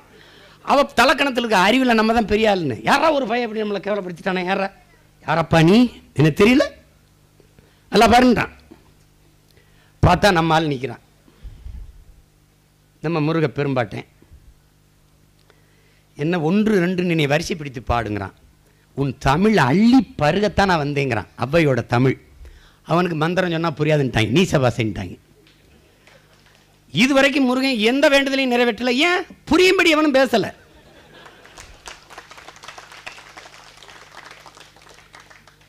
நேரடியாக பேசுகிறேன், முருகா இதை எதாவது பண்ணிவிடு, நான் உனக்கு வேலை எடுத்து வைக்கிறேன், சொன்னால் செய்வேன், உனக்கு தெரியுமில்ல. பேசுறது அப்படி பேசிக்கிட்டு இருந்தாங்க. எங்கள் பண்டாரம், எங்கள் வேளாளர், எங்கள் சலவை தொழிலாளி, எங்கள் வண்ணார், எங்கால் தான் பூஜை பண்ணிகிட்டு இருந்தான். இவங்க வந்து எங்கள் ஓதுவார்களை, புலிப்பாணி சித்தர்களை வெளியேற்றி விட்டு சமஸ்கிருதத்தை உள்ளே போட்டான் கோயில். ஐயா சக்திவேல் முருகனார் சொல்கிறார்ல, ஒரு ஊரில் ஒரு தெருவில் ஒரு பிணம் விழுந்துருச்சுன்னா கோயிலை இழுத்து மூடிடுவாங்க. ஏன்னா தீட்டு பிணம் இந்த வழியை போகுதுன்னா செத்த உடல் போகக்கூடாது, கோயில் திறந்துருக்கக்கூடாதுன்னு மூடிடுவானா. அதே சொல்கிறார், செத்த உடல் எப்படி கோயில் வழியே போகக்கூடாதோ அது மாதிரி செத்த மொழியும் கோயிலுக்குள்ளே போகக்கூடாது, அதுவும் தீட்டு தான்றார். நீ வேணா பாரு, நான் சொல்கிறேன், ஒரு 6 மாதத்துக்கு தொடர்ச்சியாக எல்லா கோயிலும் தமிழ்லேயே மந்திரம் ஓதிப்பார், நாடு நல்லாயிரும். பாருங்க, உங்களால் நம்ப முடியுதோ இல்லையோ, மாவீரனுக்கு பிறந்த நாளைக்கு இப்போ முருகன் கோயிலுக்கு போகணும். வடவள்ளி முருகன் கோயிலுக்கு போயாச்சு. போனோன்னா அவர் ஐயரே என்னை பார்த்தா தமிழில் சொல்லுவார், முருகா போற்றி சொல்லுவார், வள்ளி நாயகனே போற்றிம்பார். எனக்கு சொல்கிறாரு, மற்றவங்களுக்கு சொல்கிறாரா இல்லைன்னு தெரியல. சொன்னோன்னா அங்கே என் தங்கச்சி தான் அதிகாரி, நம்ம தம்பி சுரேஷுடைய மனைவி. அந்தரம் ஐயர் சமஸ்கிருதத்தில் சொல்ல ஆரம்பிச்சாரா இல்லையோ, என் மடியில் இருந்த மாவீரன் ஆள ஆரம்பிச்சிட்டேன். புரியல. சர்வாரி பீமன் ஒரு மாதிரி ஆரம்பிச்சிட்டான். திடீர்னு தங்கச்சி நம்ம ஓதுவார வர சொல்லுப்பான்னு ஓதுவார் வர்றார் பெருமேலோட போட்டு. இளைஞர் தான் அவர். ஆரம்பிச்சு தமிழில் மந்திரம் சொன்னவொடனே இப்படி திரும்பி பார்த்தான் பாருங்க, அவரே பார்த்துருக்கேன் அடலை. அந்த மொழி இழுகுது. பிறந்த ஒரு வயசு குழந்தைக்கு புரியுது. கவிப்பேரரசு வைரம் சொன்ன மாதிரி சிவனுக்கே புரியுது, சிவனுக்கே பிடிக்குது, வேற எவனுக்கு பிடிச்சான்னு பிடிக்கலான்னு தமிழில் ஓது மந்திரத்தை நீ. பல ஆண்டுகளாக இருந்துருச்சு, பல ஆண்டுகளாக இருந்துருச்சுங்க. என்னங்க பண்ணுறது அப்படின்னா ஆகமா. சரி ஆகமா, கோபுரத்தில் நெய் விளக்கு தானே ஏற்றின, எதுக்கு மின் விளக்கு ஏற்றின? மாறிட்டில. உலகில் எல்லா மொழிகளும் மனிதனால் பேசப்பட்டது, தமிழ் மட்டும்தான் இறைவனால் பேசப்பட்டது. முதல் தமிழ் சங்கத்தின் தலைவனாக இருந்த எங்கள் ஆதிப்பாட்டன் சிவன் இருந்து வளர்த்த மொழி தமிழ்.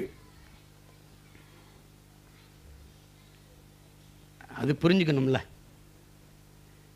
மணிநெற்றி உமிழ்ச்சங்கன் தளல்முறை சுடற்கடவுள் தந்த தமிழ்ங்கிறான். அவன் தந்த தமிழ்ரா, சிவபெருமானே தந்த தமிழ். அவன் மொழியில் அவனுக்கு ஓதாம சமஸ்கிருதத்தில் ஓதுனா இப்படி 5ஆம் தேதி கிளம்புறதுன்னு முடிவு எடுத்துருவான். என்ன வேலை இருந்தாலும் போட்டு எல்லாரும் வந்துடுறீங்க. ஆமாம், தமிழில் குடமுழுக்கு முடிஞ்ச உடனே பூரா பேர் வெளியேறி போயிட்டு வேண்டிய. என்னடா எல்லாரும் போயிட்டாங்க, போயிடுவாங்க. கேட்குறான உனக்கு கடவுள் நம்பிக்கை? கடவுள் இருக்கு இல்லை, அங்கே என் மொழி இருக்குது, தமிழ் இருக்குது. தமிழ் இருக்கிற இடத்தில் இறைவன் இருப்பான். எல்லாத்தையும் தொலைச்சிட்டான். இருக்கிற இந்த பூமியை காப்பாற்றி வைக்கணும், வருங்கால பிள்ளைகளுக்கு விட்டுட்டு போகணும். அவனுக்கு வங்கியில் பணம் வேண்டாம், விலை உயர்ந்த மகிழ் உந்து வேண்டாம், மாளிகை வேண்டாம், வாழ்வதற்கு வசதியான பூமியாக அதை விட்டுட்டு போகணும். நம் தாத்தா நமக்கு கார் வாங்கி வைக்கல, அவன் வங்கியில பணம் போட்டு வைக்கல, காடுகளை காடுகளாக வைத்தான், மலைகளை மலைகளாக வைத்தான், ஏரியை அப்படியே வைத்தான், அருவி ஆறை அப்படியே வைத்து விட்டு போனான். இந்த உலகம் உங்களது இல்லை, உங்கள் சந்தையினரோடது, உங்கள் பிள்ளைகளுடையது. உலகம் மனிதனுக்கு மட்டுமானதல்ல. இந்த பூமி பல லட்சக்கணக்கான உயிரினங்களின் உடைமை இந்த பூமி. பாருங்க, இயற்கையின் கடைசியாக வந்த இந்த மனிதனால் தான் இந்த இயற்கை தாய்க்கு இவ்வளவு பெரிய பேரழிவு. எந்த உயிரினமும் இயற்கைக்கு எந்த இடையூறும் செய்யறதில்லை. ஒரு யானை ஒரு முறை உணவு உண்டு கழிவை போட்டால் 26,000 விதைகளை பரப்புதுங்கிறான் ஒரு யானை. எதை பற்றியும் கவலை இல்லை. நாய் செத்தா என்ன, ஈ செத்தா என்ன, எறும்பு செத்தா என்ன, பறவை செத்தா என்ன, யானை செத்தா என்ன, புலி செத்தா என்ன, எல்லாம் செத்தால் நீ செத்து போவாய். யானை சாகிறத பார்க்க நீ இருந்த, கொக்கு குருவி சத்ததை பார்க்க நீ இருந்த, நீ சாவதை பார்க்க எவனும் இருக்க மாட்டான். இதுதான் இங்க இருக்கிற சிக்கல். இந்த யதார்த்தத்தை புரிந்து கொண்டு இந்த பூமியை காப்பாற்ற நாம் அரும்பாடாற்ற வேண்டிய தேவை இருக்கு. அன்பிற்குரியவர்கள், தம்பி இமாயன் சொன்னது போல வாழ்க வளமுடன் என்று சொல்வது மாதிரி இனிமே வாழ்க வனமுடன் என்று சொல்லு. ஐயா மாசிலாமணியை பார்த்தா கொஞ்சம் பொறாமையாக தான் இருக்குது. இப்படி ஒரு இடத்துல வந்து இந்த மனுஷன் வாழ்ந்துக்கிட்டு இருக்கிறாரு. நம்ம அந்த இது கர்ரா முறான்னு இந்த கந்தக புகைக்குள்ள விழுந்து சென்னை மனிதன் வாழ்கிற நகரமாகவே இல்லை, கொடுமையாக இருக்கு. இதே மாதிரி நம்ம உருவாக்குறோம், மாதிரி பண்ணையை உருவாக்குறோம். என்னுடைய சிவகங்கை மண்ணிலேயே ஒரு 100 ஏக்கர் நிலத்தை வாங்கி அப்பா நம்மாழ்வார் வரியில் இயற்கை வேளாண் பண்ணை என்ற ஒன்றை உருவாக்கி காட்ட வேண்டும் என்பதுதான் என்னுடைய பெரிய கனவு. அதுக்கு எல்லோரும் ஒத்துழைப்பீர்கள், உதவுவீர்கள் என்று நான் நம்புகிறேன். செய்யணும். இதை பார்க்கும்போது 21 ஆண்டு கால உழைப்பு, ஒரு மனிதனுடைய உழைப்பு இவ்வளவு உயர்ந்திருக்கிறது.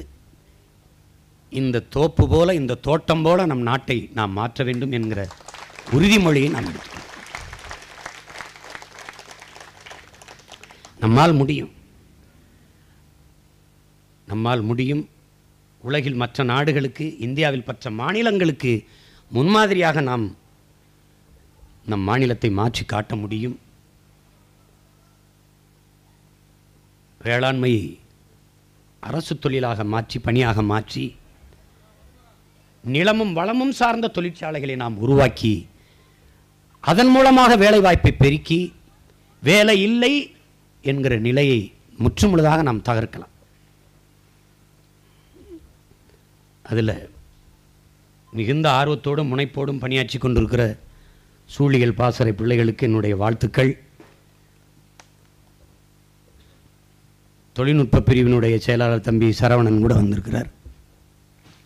தமிழ் மீட்சி பாசறை என்று ஒன்று நாம் உருவாக்குறோம். நாமக்கல்லில் மாவட்ட ஆட்சியராக ஐயா சகாயம் அவர்கள் இருக்கும்போது தமிழ் மீட்சி பாசறை ஒன்றை தொடங்கினார். அந்த நிகழ்விலே ஒரு மலையாளி ஏறி பேசினார். இன்னும் அந்த காணொளி இருக்கு, நீங்கள் தட்டி பார்க்கலாம். அவர் பேச வரும்போது பேசுகிறார், தமிழ் மீட்சி பாசறையில் மலையாளிக்கு என்ன வேலை என்று நீங்களாம் நினைக்கிறாங்க, கைதட்டாங்க எல்லாரும் கூட்டத்தில். அவர் சொல்றாரு, நினைக்கலாம், ஆனால் என் தாய்மொழி மலையாளம், என் தாய்மொழிக்கு தாய்மொழி தமிழ். அவர் பேசியிருக்கிறாரு, அந்த பதிவு இருக்கு. என் பாட்டி மொழி பட்டு போய்விடக்கூடாது என்பதற்காக பேரன் நான் பாடுபட வந்திருக்கிறேன் என்று சொல்றார். தமிழ் இளம் பிள்ளைகள், தமிழ்த்தாயின் பிள்ளைகள், பிள்ளைகளுக்கு தூய தமிழ் பெயரை சூட்டுவது, முடிந்தவரை தூய தமிழ் பெயராக மாற்றிக்கொள்வது. 50 ரூபா தான் கட்டி மாற்றிக்கொள்ளலாம். மாற்றிக்கொள்வது, கூடுமானவரை இயன்றவரை தமிழிலேயே பேச முயற்சிப்பது. ஒரு அலைத்தொடர்பு எண்ணை கூட தமிழில் சொல்வதில்லை. 9999 இதெல்லாம் என்னது கொடுமை. 9996 சொல்லும்போது என்னை வேடிக்கையாக பார்க்குறான், பார்த்தவங்களாம் இருக்கான். ஆனால் இப்போது என்னிடத்தில் பேசுவதற்காகவாவது அவர்கள் வலிய வம்படியாக தமிழில் பேச முயற்சிக்கிறார்கள். உங்களை மாதிரி பேச வராது, ஆனால் ட்ரை பண்ணுறேன் சீமான்னு. ட்ரை பண்ணாதீங்க, முயற்சி பண்ணுங்க, வரும். யானும் பார்க்குற விருந்தில் ரைஸ் கொடுங்க அண்ணனுக்கு, சாதம் கொடுங்க, ஏன்டா சோறுன்னு ஒரு தடவை சொல்லி தொலையடா, ஏன்டா இப்படி நடக்கணும். தம்பி ஜெகதீசன் வரல, படப்பிடிப்பு தளத்தில் வாழ்த்துக்கள் படத்தில் எல்லாருமே தமிழில் தான் பேசுவோம். தொடங்க துண்டிங்க இப்படி பேசிட்டு இருப்போம். இதெல்லாம் அப்போ இந்த ட்ராலியெல்லாம் தண்டவாளத்தை போடுப்பா, புதுசாக வரவனுக்கு எங்கேயும் வேற்று கிரகத்தில் வராது விட்டாகி வருதுன்னு. இந்த புதுசாக நடிக்க வரவங்க, புதுசாக வர தொழில்நுட்ப கலைஞர்கள் சாப்பிடும்போது கொஞ்சம் ரைஸ் கொடுங்கன்றான். எங்கால தான் பழகிட்டான்ல, அவருக்கு சோறு போடாமல் போயிடுவான். ஹலோ சாதம் கொடுங்க, கண்டுக்கிறே மாட்டான். பக்கத்து இருக்கேன், சோறுன்னு சொல்லி அதில் போட மாட்டாங்கய்யா, சோறுன்னு சொல்லு. சோறு எங்க சோறு கொடுங்க.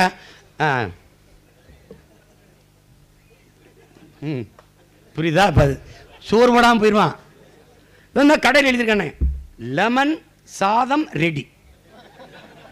லெமன் ஆங்கிலம், சாதம் சமஸ்கிருதம், ரெடி ஆங்கிலம். ஆனால் எழுதியிருக்கிறது லெமன், லே ம இன் லெமன், சாதம் சா தா இன் சாதம், ரெடி ரேடி. எழுத்து தமிழ்.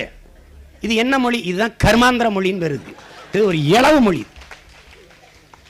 இந்த ரெடி ரெடி ரெடி அடி அடி அடின்னு அடிச்சுக்கிட்டே போனோம்னா சரியாயிரும். அது ஒரே நாள் எல்லாம் மாறிடும். நீ எனக்கு வாக்கு செலுத்தி உட்கார வை, சட்டம் திட்டம்லாம் கிடையாது, அவனே மாத்திடுவான்.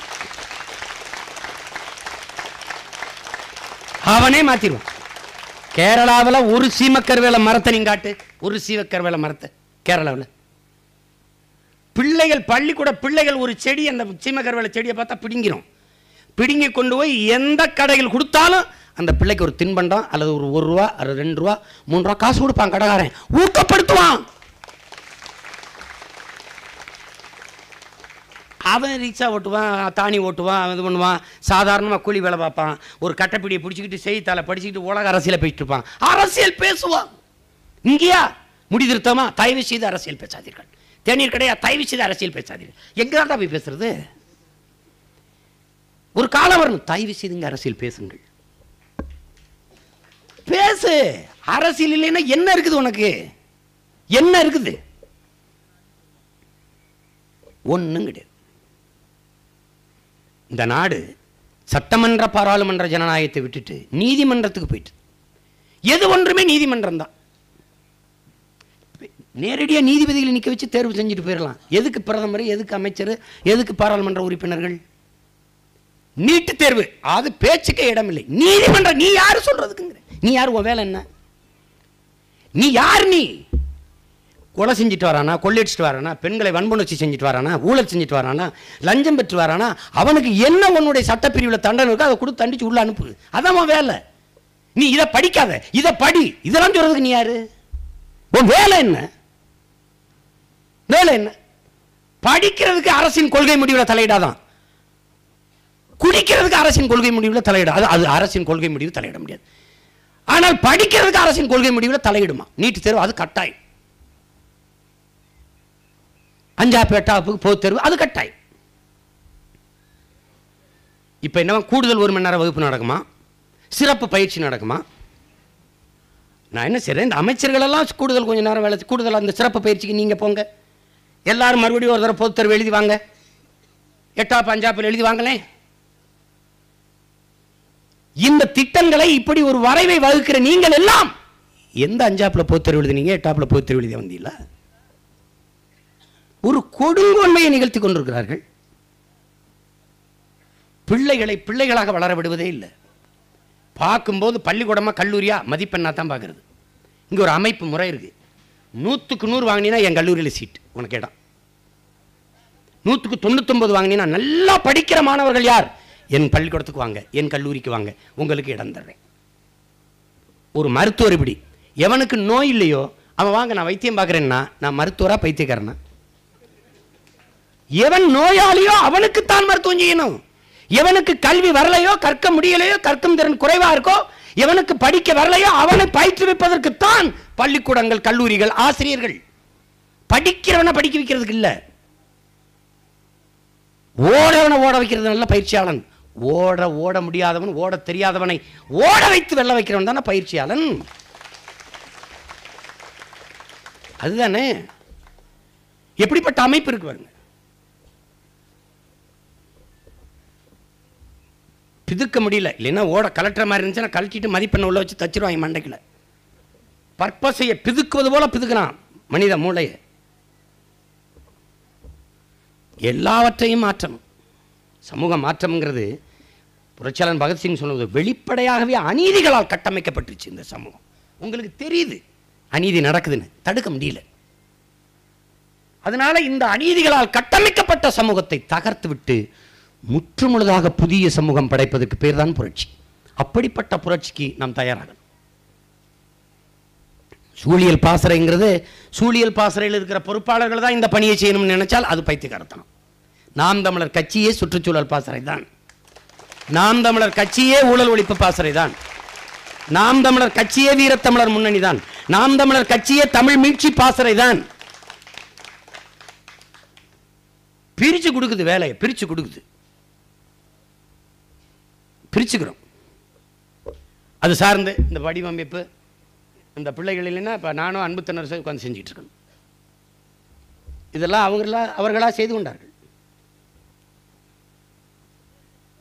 தனித்த ஆற்றல் ஒவ்வொருக்கு இருக்கு. கல்வி என்பது என்ன சொல்றார் விவேகானந்தர், என்ன சொல்றாரு, ஒவ்வொரு மனிதனுக்குள்ளும் தனித்த ஆற்றல் இருக்கு, அதை கண்டுணர்ந்து வெளிக்கொணரணும், அதான் கல்வி. அப்படி எல்லாருக்குள்ளேயும் ஒரு ஆற்றல் இருக்கு, அது கொடுத்து பார்த்தா தான் தெரியும். அப்படி சிறப்பாக செயலாற்ற வேண்டும், முன்னிலும் வீரியமாக நாம் செய்ய வேண்டும். கோயில்கள் எங்காவது இருந்தால் அது தம்பி மனுஷ இவர் கூட சொன்னார்,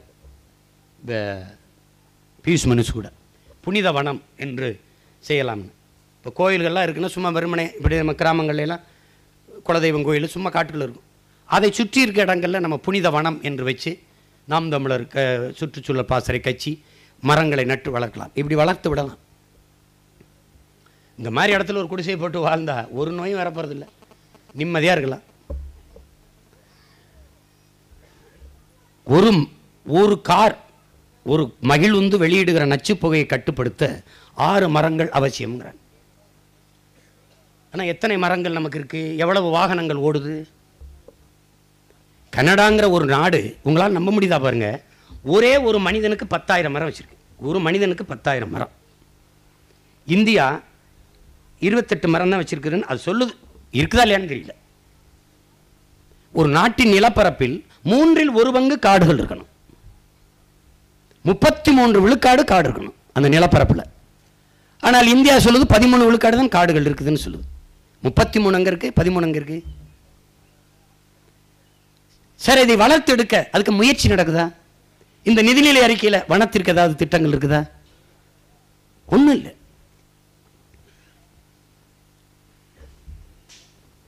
எப்ப பார்த்தாலும் மதம் பேசுவது, சாமி பேசுவது, சாதி பேசுவது, மதம் மதம் மதம். விவேகானந்தர் சொல்றாரு, வெறும் வயிற்றில் வேதாந்தத்திற்கு இடம் இல்லைங்கிறாரு. ஒரு நாள் பசியோடு கிளர்ந்து எழுவாம்பாரு கட்டக்கம்பு செருப்போட. அப்ப இந்த மதம் பேசினவன், சாதி பேசினவன், கடவுள் பேசினவன் எங்க இருக்கான்னு தெரியாது, ஓடி போயிடுவான். அப்படி ஒரு கிளர்ச்சி விரைவில் நடக்கும், நீ எழுதி வச்சுக்க.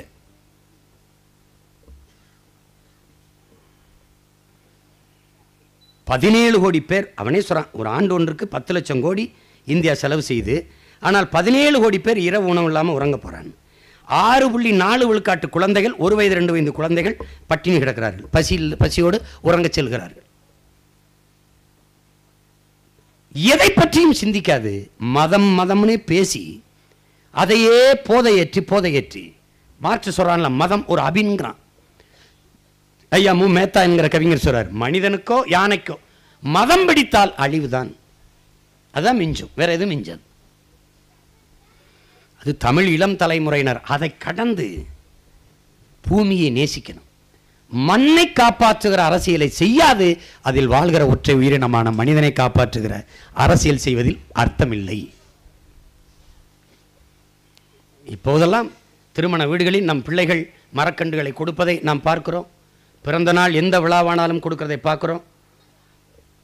நம்மை பார்த்து நிறைய இப்பெல்லாம், அன்னைக்கு ஒரு திருமண வீட்டுக்கு போறேன், சம்பந்தம் இல்லை, ஆனால் அவன்லாம் மரக்கன்று கொடுத்துட்டு இருக்கான்.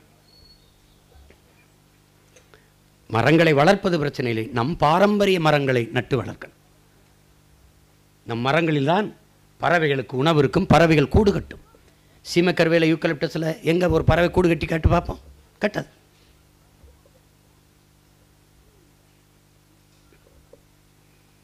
எனவே ஒரு ஆகப்பெரும் பணியை, ஆக்கப்பூர்வமான பணியை நாம் தமிழர் கட்சியினுடைய சூழியல் பாசறை செய்து கொண்டு வருகிறது. அதில் செயலாற்றுகிற பிள்ளைகள் ஒவ்வொருவருக்கும் என்னுடைய புரட்சி வாழ்த்துக்களும் நன்றியும். தொடர்ச்சியாக இயங்குங்கள். பல கோடி பனை திட்டம், 10 ஆண்டு பசுமை திட்டத்தை தொடர்ச்சியாக முன்னெடுங்கள். அதிகாரம் வந்துதான் செய்வோம் என்று காத்திருக்க வேண்டியதில்லை, நம்மால் செய்ய முடியும். மரம் நடுவதற்கும் பனை விதை நடுவதற்கும் அதிகாரம் தேவையில்லை, கொண்டு போகலாம்.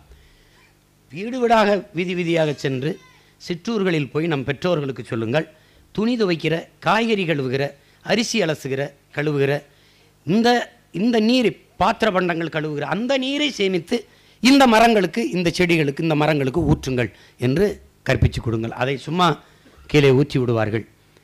அதை இப்படி மாற்றி சொல்லிவிட்டீர்கள் என்றால் அதை பழகிக்கொள்வார்கள். அப்போ வீட்டில் ஒரு பிள்ளை, நம்ம பிள்ளை எடுத்துட்டிங்கன்னா அவன் அந்த வீட்டை சரி பண்ணிடுவான். அந்த மாதிரி தான் நம்ம செய்யணும். இப்போ நாம் அதிகாரத்துக்கு வந்த பிறகு இப்போ என்ன செய்வோம்னா, அந்த கழிவு நீர், நகரங்களும் நாடகம் மனுவிடம் கழிவு நீரை ஒரு இடத்தில் கொண்டு போய் சுத்திகரித்து அந்த நீரை தான் வீடு கட்டுவதற்கு, சாலை போடுவதற்கு, மரக்கன்றுகளை நட்டு வளர்ப்பதற்கு பயன்படுத்துவோம். இப்போ நீங்கள் வீடு கட்டுவதற்கு, சாலை போடுவதற்கு நல்ல நீரை பயன்படுத்துகிறார்கள். ஆனால் சென்னையில் இருக்கிற கழிவு நீரை பயன்படுத்தினாலே தமிழ்நாடு முழுக்க என்ன பண்ணலாம்? இந்த கூவத்தில் ஓடுதில்லை, கூவத்துக்கு தண்ணீரை கொண்டு போக மாட்டோம், நம்ம கூவாத்துக்கு கொண்டு போகிறதில்லை. குழாய்களின் மூலமாக கூவாத்துக்கு 2 கரை ஓரமாக பெரிய ராட்சச குழாயை போட்டுரும். அந்த குழாய்களுக்குள்ள சின்ன சின்னதாக, இது அண்ணா நகர்லேருந்து வருதா அந்த தண்ணி இந்த குழாயில் இங்கே போய் செருகிடுவோம். இங்கே இது என்னென்னா கேகே நகர்லேருந்து வருதா அங்கே செருகிடுவோம். இந்த 2 கரையில் இங்கே கூவா ஆறு அது தூய்மைப்படுத்திடுவோம், அங்கே படகு அது போக்குவரத்துக்கு பயன்படுத்திடுவோம். இப்போ இந்த இடத்துல இந்த தண்ணீரை கொண்டு போய், இப்போ எழில் நகரில் 100 ஏக்கரில் குப்பம் அடிச்சிருக்கேன், ஆர்கே நகரில், எழில் நகரில். உலகத்தில் எவ்வளவு அறிஞர்கள், அறிவானவர்கள்ட்ட ஆட்சியை கொடுத்துருக்கீங்க. பள்ளிக்கரணைன்னு இயற்கையில் இருந்த அவ்வளோ பெரிய ஒரு ஏரி, சதுப்பு நிலை ஏரியை குப்பையை போட்டே மூடிட்டான். போய் வேணா பாருங்கள் பள்ளிக்கரணையில். அதை நம்ம வந்து அது வேறு 6 வருஷம் வேலை நடக்கும். அந்த குப்பையெல்லாம் அள்ளி அந்த ஏரியை மறுபடியும் உயிர்ப்பிக்கணும். அப்படி வெளியிலே புறப்பகுதி கொண்டு போய் இந்த தண்ணீரையும் சுத்திகரித்து அதை எடுத்து கொண்டு வந்து மரம் நட்டு வளர்க்கணும். நீ கேட்பா அப்படி தண்ணிக்கு என்ன பண்ணுவேன்னு, இந்த தண்ணியை தான் பயன்படுத்தும். இங்கே வருகிற மேதைகள் எல்லாம் தொழிற்சாலை தொடங்குவதற்கு இவர்கள் நிலத்தடி நீரை எவ்வளோ வேணாலும் உறிஞ்சிக்கணும் அவனுக்கு ஒப்பந்தம் கொடுத்துறான். ஆனால் நமக்கு பல ஆயிரம் கோடியை போட்டு கடல் நீரை சுத்திகரித்து குடிக்க கொடுக்குறான். குடிக்க சுத்திகரித்து தருவீங்க, வேளாண்மை செய்வதற்கு தண்ணி யார் கொடுக்குறது?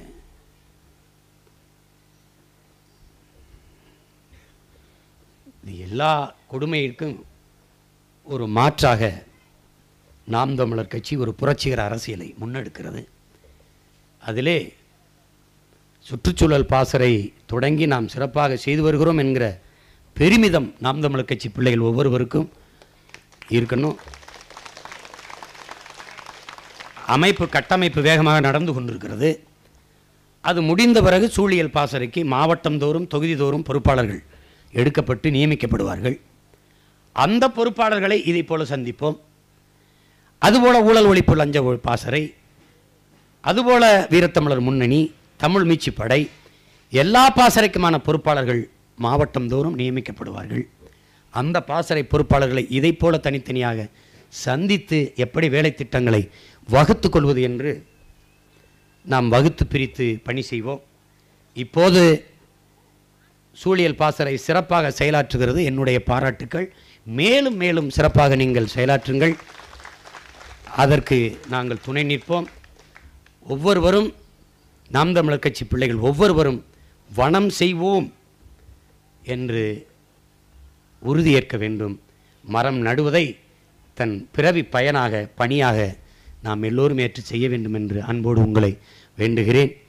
அதிலே ஒரு அருமையான மனிதர் மரம் மாசிலாமணி என்ற மகத்தான மனிதர் நமக்கு இந்த சூழியல் பாசறைக்கு தலைவராக வைத்திருக்கிறார். செயலாளராக இருந்து பணி செய்கிற வெண்ணிலா அவர்கள், அவர் பணிக்கு ஊடாக இது குறித்து சிந்தித்து அதிகமாக செயலாற்றுவது பெருமையாகவும் மகிழ்ச்சியாகவும் இருக்கிறது. அவருக்கு என்னுடைய பாராட்டுக்கள். அவரோடு இணைந்து பணி செய்கிற தம்பி வித்யாசாகர், வஜிரவேல், தம்பி சீலன், தங்கை சுனந்தா போன்றவர்களுக்கெல்லாம் என்னுடைய பாராட்டுக்கள். தொடர்ச்சியாக இயங்குங்கள்.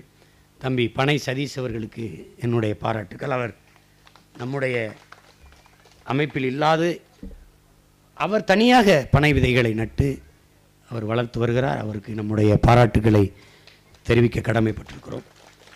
அப்படி எனவே இந்த சந்திப்பு நம்மளை மேலும் ஊக்கப்படுத்தும். இன்னும் விரைந்து செயலாற்ற உங்களை செய்யும் என்று நான் நம்புகிறேன். இவ்வளவு தூரம் பயணித்து நீண்ட தூரம் வந்து போகிறதே என்று இருந்தேன். ரொம்ப தொலைவாக இருக்கே என்று. ஆனால் இந்த இடத்திற்கு வருவதற்கு எவ்வளவு தூரம் வேணாலும் பயணித்து வரலாம். இப்படி ஒரு முன்மாதிரியான ஒரு எழிற்சோலையை உருவாக்கிய ஐயா மரம் மாசிலாமணிக்கு என்னுடைய பாராட்டுக்கள். நன்றி. இந்த தோப்பை போல இந்த நாட்டை நீங்கள் மாற்ற வேண்டும் என்று அன்போடு உங்களை கேட்டுக்கொள்கிறேன். நம் பிள்ளைகளுக்கு இன்னும் நீங்கள் நிறைய ஆலோசனைகளை தர வேண்டும். என்னுடைய தம்பி காசிராமன் போன்றவர்கள் கட்சியில் தான் இருந்தார். நான் தான் அவரை இந்த சூழியல் பாசறைக்கு போ என்று அனுப்பிவிட்டேன். ஆனால் அவனுக்கு இதில் ரொம்ப ஆர்வம். அவன் ஒரு ஆளாக அவன் கிராமத்திலே கிணறை வெட்டி பல ஆயிரக்கணக்கான மக்களுக்கு தண்ணீரை கொடுக்குறான். நான் கூட சொன்னேன், ஒரு பதவியும் இல்லாமல் இப்படி சேவை செய்கிறவன் பதவிக்கு வந்தால் எந்த அளவுக்கு சேவை செய்வான் என்று. மக்கள் அதையெல்லாம் பொருட்படுத்துவதில்லை. ஓடாந்துறையை ஒரு முன்மாதிரி கிராமமாக மாற்றி காட்டிய மனிதன் ஐயா சண்முகத்தையே தோக்கடித்த மக்கள் இவர்கள். பெருந்தலைவரையே தோக்கடித்தவர்கள். அந்த வரலாறுலாம் நமக்கு வரும்ல. இப்போ காமராஜரை வெல்ல வச்சுருந்தா அது வரலாறாக இருக்காது. இப்போ ஓடாந்துறையில் ஐயா சண்முகம் வென்றிருந்தாருன்னா அது செய்தி இல்லை. தோக்கடித்தார்கள். தமிழர்கள் அவ்வளவு நல்லவர்கள். படிப்பினை. நாம் தான் 10 வருஷமாக கத்தி பார்க்குறோம். பேசுகிறதுக்கு ஒன்றும் இல்லைங்கிற அளவுக்கு பேசிட்டோம். ஆனாலும் காதில் விழலை. அதை பற்றி கவலை இல்லை. ஏன்? நாம் வாக்குக்கானவர்கள் அல்ல, மக்களின் வாழ்க்கைக்கானவர்கள். ஓட்டுக்கான கூட்டம் அல்ல, இது இந்த நாட்டுக்கான கூட்டம். நாம் தொடர்ச்சியாக பணி செய்வோம். மக்கள் என்று நம் மீது நம்பிக்கை வருவதோ அன்று நமக்கு தரட்டும். இல்லைன்னா ஒன்றும் இல்லை. இது எவ்வளவு நிறைவாக இருக்கு, எவ்வளவு நிறைவாக இருக்குது. இந்த வேலையை செய்கிறோம், நாங்கள் மரம் நடுறோம். என் பிள்ளைக்கு நான் ஒரு காடை கொடுத்துட்டு போகிறேன், ஒரு மரத்தை வச்சுட்டு போகிறேன்.